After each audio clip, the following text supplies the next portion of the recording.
start doing things that really make us happy, and be grateful for what we have, and hopefully you guys are doing great. And then well, at the moment we're here in Tennessee, waiting for to get my 10-hour reset, because I delivered yesterday, well, this morning, early in the morning. So I just got my about to get my 10-hour recess here in Tennessee, and then I'm heading back to picking up a loaded trailer 2 hours away, then going back home to Atlanta, and that's about it. But today's video is about those guys are for those guys that are I just got their CDL through Sierra England, and I'm gonna tell you about my experience with the trainer and getting my 70 to 140, 150 hours of training. And once you go with the trainer, after you get your CDL. So because that's one of the things is after you get your CDL with Sierra England, you have to go with a trainer. You gotta go with a trainer, and then and do those hours of training with him, and then after that you can just move on to the next one. You're gonna go national all over the place. You're gonna drive places you never drove before. You're gonna see places that you never been before all over the place. You're gonna go to West Coast, Northeast, Midwest, South, everywhere, guys. Once I did my training with a trainer, man, I drove a lot of places that I didn't expected to ever see. But you get to see that. That's one of the things you get to see once you go with a trainer. One of the things I want to touch on is if you're going to if you just got your CDL to England, you're going with a trainer.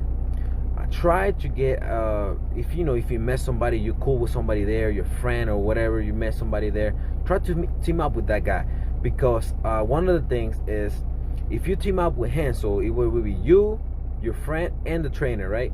It will be a lot faster to get your hours than going by yourself. So if you go by yourself, it's gonna be around 140 to 170 around there hours that you have to do by yourself, and the trainer's right there with you.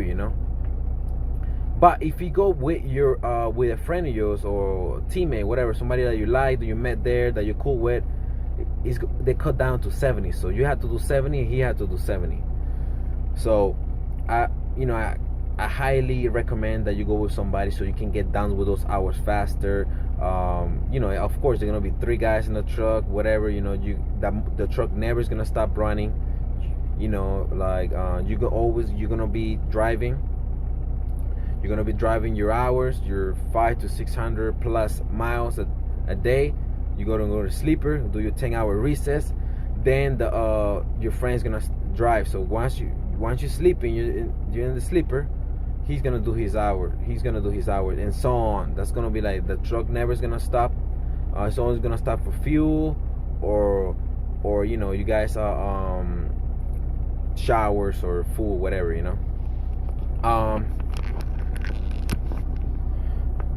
You hardly get any sleep, guys, when you especially if the truck keeps running like that and everything, and you hardly get any sleep. So just be ready for that. You're gonna be in the road for from around 2 weeks to a month, depends on you guys. Depends on how fast you guys are doing things and are learning, and if the trainers feel comfortable with you, and you're doing your backing maneuvers, your assignments, accepting your assignments, your low assignments, sending the macros, the arrival, departure, making sure you do your pre-trip 15 minutes, make sure you do your post-trip 15 minutes, so you don't get any violation.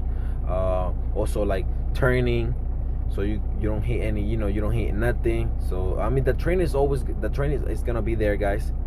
The train is gonna be there to make sure you're turning good, backing your maneuvers when you're backing especially in truck stop, because truck stop, believe it or not, guys, that's the main place that people get accidents, especially in the night when people are tired, they just want to back up into a spot and just call it a day, go sleep, or in general, because people don't, gotta slow down in those truck stops. You gotta slow down, because I've seen a lot of accidents, and also even if and I've been in some accidents, not me, that people have hit me in truck stops while I just sleeping. They back up, they hit, they don't use the go, use your go, get up and look. You should go, and then they just hit me, and then, man, I have to take all that paperwork and all that stuff. I have my bumper, my lights, my front all smashed up. I have many of things. A lot of people have hit me in truck stop because they don't pay attention. They just, they're trying to just do things fast. You cannot do that, guys. You have to slow down those truck stops, in those yards, also in the shipping yards. Slow down those places, So, I mean, the trainer is always going to be in your passenger seat. It's always going to be telling you what to do. It's going to make sure you're doing your arrival, departure, all your core comp stuff, all your pre-trip, post-trip, all that.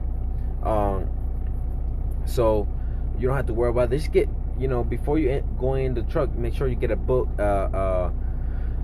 something the right way, and write everything that he's telling you, everything that he does, so you remember once you get out of the truck, you do your 70 or 140 hours, you're gonna get a truck with somebody else, and then you're gonna do all this stuff that you're doing OTR. You're gonna do it by yourself, so you have to know what you're gonna do, guys. So I'm gonna tell you about something like when my experience a little bit with my trainer, because you're gonna get, people have good and bad experiences, or whatever experiences. So I'm not telling you that I'm gonna tell you that every trainer is the same, every trainer is a bad person or whatever, or nice guy. I'm not telling you. I want to tell you my experience. So after I got my CDL, I waited for 3 days. It took them 3 days to get me it took them 3 days to get me a trainer. So what I did is I talked to my friend Brian. I was cool with him. We got our CDLs through our CDL, in NCR England in Atlanta, Georgia. So we were stationed there. So I told him, hey man, you know what? I heard that if we go as a team, we can finish a lot faster. It's only 70 hours. We'll be done in 2 weeks. He was like, okay, let's go, man. So we were scheduled, me, him, and the trainer, right? But the thing is, the trainer had an issue with smokers, right? So out of the balcony, okay, this guy's gonna be a little bit strict, because he doesn't want to take any smokers. Okay, I understand that, But I called the trainer. I tell him, hey man, like, my friends, I want to really get him in the truck because I want to, team up with him, because I know him, and then he's a really good driver and everything, and also he's not gonna smoke inside the truck. Whenever he's doing his 10-hour resets, or whenever we're in a truck stop or taking showers, whatever, he's gonna smoke. He's like, no man, I cannot say any guys. Like I cannot take any smokers. I'm sorry for him. I'm like, man, okay. But he had a kind of an attitude. So since then, I was like, okay, this guy is gonna be one of those guys that always pissed off, always complaining, always in a bad mood. Okay, I don't care. My friend was kind of like, not offended, but he was kind of, hey man, like this guy, I don't like this guy, man. He kind of like, I don't like how he spoke to me on the phone and everything, because my friend called him to see if I can get in the truck, and he just rejected him. So my friend was like, nah man, I don't think you should go with him. But I was like, man, I don't want to wait so much more to get a trainer, because I want to start doing my hours. So what I did, my friend stayed and I got in the truck, and luckily another guy got in the truck that became really good friend for me. His name is Kenton. He lives up there in Virginia. He's not with Sierra England anymore, but he's doing his own thing. He's doing good. So he got in the truck with me. So it was Kenton, me, and the trainer. Out of the bat, I started driving, guys.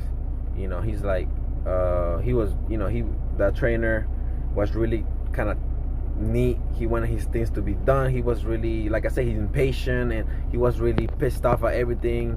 You cannot even have an argument with him, because he will always want to have the upper hand, because he thought he knew everything. I understand he's a trainer. I'm gonna be here for 2 to 4 weeks. I'm okay. I can take this. So I started driving. Like I said, he was neat. He was one of those guys that you knew that he was gonna be a personality. He's gonna be like, we're gonna have an issue with this guy. So we started driving. Out of the bat, that truck never stopped, guys. Never stopped. I was driving 600 miles plus a day. My friend Kenton was driving 600 miles a day. We were just hassling to get our 70 hours so we can get out of the truck and do an upgrade. I'm gonna do a video about how I did my upgrade, everything, how that went, because I don't want these videos to be so much. This video is gonna probably be divided in two parts, because it's so much to talk about. But I want to give you everything so you guys can expect. You guys can see, how my experience was. So the truck never gonna stop. Once I'm done with my hours, Kenton is gonna start driving, morning or night, whatever, anytime we're gonna drive. The truck never is gonna stop. Also, this trainer also will let us take a shower every 2 days. We can only stop and take our showers every 2 days. So just be prepared for that. You're gonna be smelling. You're gonna be you have to just bring stuff to clean yourself and all that, because be change some clothes, some hygiene stuff. So and before you get in the truck, bring some food too, man, because the food is really expensive, man. You don't have just a lot of garbage food, a lot of fast food, and it really expensive. And especially us as a beginners, we don't make that kind of money, and then everything is expensive. So, man, you end up whatever you're making minus whatever you're buying in truck stuff, man. You just buy, if you have a chance, stop, buy yourself some groceries so you can save money, because it's really expensive, guys. Out here for truckers, if you're eating out every day. So like I was saying, we would take a showers every 2 days, because he didn't want to stop it. He want to keep going.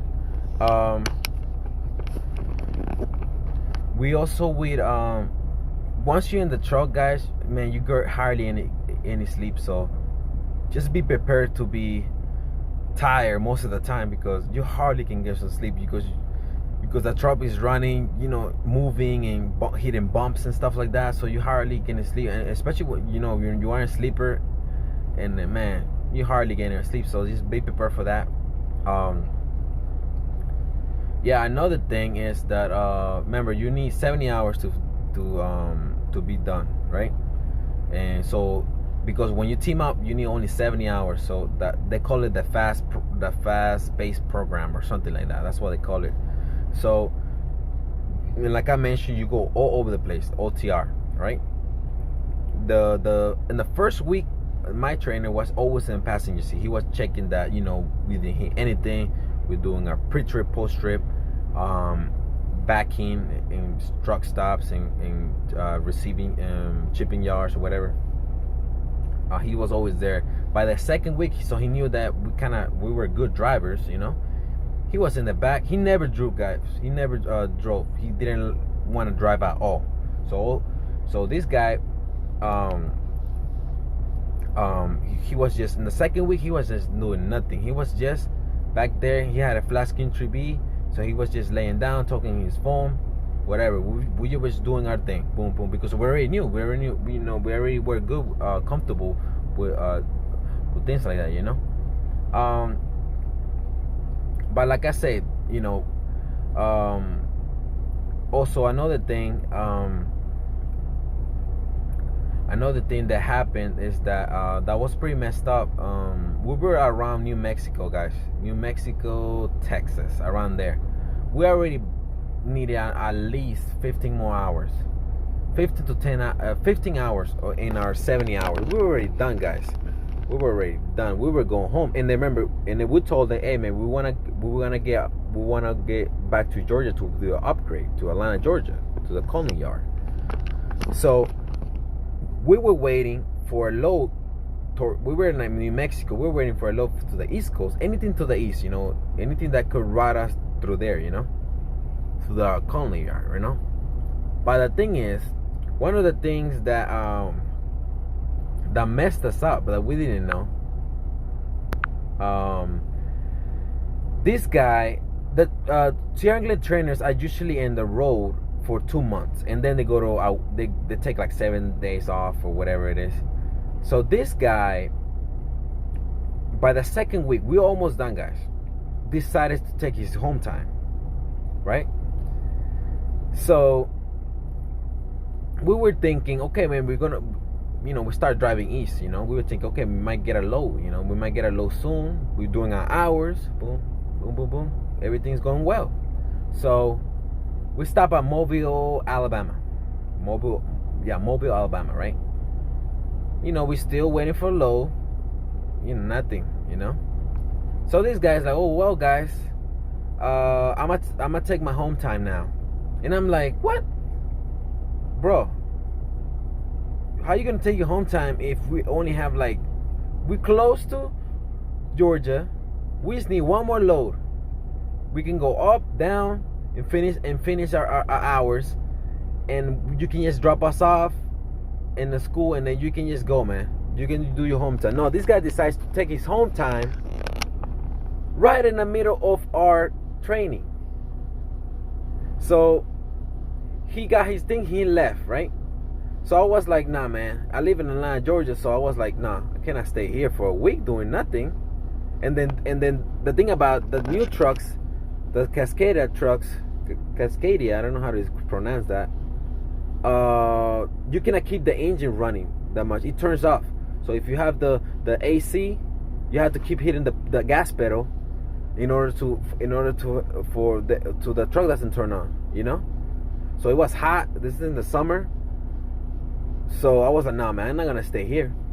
I'm not gonna stay here. And then also in the nights it would get really hot, And then we didn't know about this little button that's in the back of the truck, that this little set on buttons right there that you can just press and it gives you heater. We had to ask somebody, a trucker, that told us, hey, man, you don't need to keep your truck running. You can just hit this button right here and it turns on. A heater turns on. So I was like, oh, good. Okay, I didn't know that, So the trainer didn't tell us that, So I told my wife, this, what's going on. So I was gonna just be sitting in the truck for a week in order for the train to come back. So I was like, no. My wife was like, we live in Atlanta, Georgia, so she was like, it's only a 3.5 hour drive. So she went, she got me, and I went home for a week, guys. And my friend Kenton couldn't do the same thing because he lived in Virginia, so it was too long. So I had to stay there. Days hot, and the nights were cold. He told me, he was tired of the trucking of the food because we on the train we stopped in a truck stop, Love's Travel Center, so in Mobile, Alabama. So he stayed there for a week, guys. He stayed there for a week. I went home. I needed to go home. I mean, I wasn't. We were almost done. We were almost done with the hours, and this guy decides to take his home time in the middle of the training. We're almost done, and we were right there. All he had to do is just take another load, let us drive that load and a load back to Georgia, and we're done. He just, but he did that. So that's one of the things you guys have to make sure that whenever your trainer is taking his home time, because if he's taking his own time between your training days, you're gonna get it, because you're gonna stay in the truck longer. So we had out of the truck in 2 weeks. It took us almost 3.5 weeks to get out of the truck, guys. So I went back to the truck a week's time. Kenton, my friend Kenton, my partner, was like, man, I can't believe this guy did this to us. I'm like, hey, that's how it is, man. We gotta do it. Let's go. Let's hopefully we get a load close by and a load come to a load back to Atlanta, Georgia, and well, and this guy, we were thinking that we were gonna get something in the East Coast, you know, or something northeast and coming back down, right? Just to finish our hours, boom, boom. That's it. We're done. We get out of the truck. We do an upgrade. That's another thing that I want to do. I want to do a video about that how my process of doing my upgrade, everything. This a lot. That's a lot shorter because these videos are gonna be a lot longer because I mean it's a lot to talk about. So this guy decided, you know, I want to load to California. I mean, we were like, what, man? What are you talking about? So we get a load back to California. To Sacramento. We have to drive all the way up there, right? In Kentucky, and I'm like, man, what's going on here, bro? You know, at least we're getting hours, but it's gonna take us days to go back to Atlanta if we're in Cali, you know. So we go to Cali, Sacramento, and then, you know, we deliver that load, and then from there we go to Utah. We get a load towards the Utah to where the school, the main headquarters of CR England is, the big headquarters, the school. So we drop the load there, and then the trainer, you know, show us around, whatever. It's a big school, guys. It's a big school. It has, you know, they have mechanics there. They have all the dispatchers, fleet managers, safety managers.